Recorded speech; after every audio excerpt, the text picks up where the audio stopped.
अंधेरी लोखंडवाला येथे हजारोंचा चुना लावून भामटा सिक्युरिटी गार्ड फरार। मुंबईतील अंधेरी पश्चिम येथील उच्चभ्रू परिसर लोखंडवाला येथील एका टॉवरमध्ये काम करणारा भामटा सिक्युरिटी गार्ड तेथीलच काम करणाऱ्या सहकाऱ्यांना हजारोंचा चुना लावून फरार झाला असून या निमित्ताने अनेक प्रश्न देखील उपस्थित होत आहेत। प्राप्त माहितीनुसार यमुनानगर येथील RNANGECL या टॉवरमध्ये DFMS सिक्युरिटी कंपनी त्यांची सिक्युरिटी सेवा पुरवत असून कार्यालय मुलुंड येथे आहे।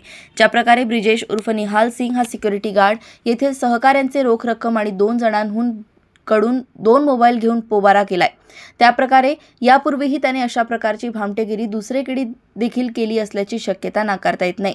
पगार होण्याच्या पूर्वी 2 तास आधीच ब्रिजेश उर्फ निहाल सिंग हा कामावरूनच कोणालाही न सांगता निघून गेलाय आणि त्याचा मोबाईल बंद आहे। त्यावरून यापूर्वीही अनेक जणांना फसवले असल्याची शक्यता नाकारता येत नाही। बातमी प्रसिद्ध होईपर्यंत अजून तरी DFMS सिक्युरिटी कंपनीकडून त्याचे पोलीस व्हेरिफिकेशन कामावर लागण्यापूर्वी किंवा कामावर रुजू झाल्यावर केले गेले आहे की नाही याची माहिती अजून मिळाली नसून लवकर भामटा सिक्युरिटी गार्डने अजून काही लोकांना गंडा घातलाय का याचे चित्र स्पष्ट होईल।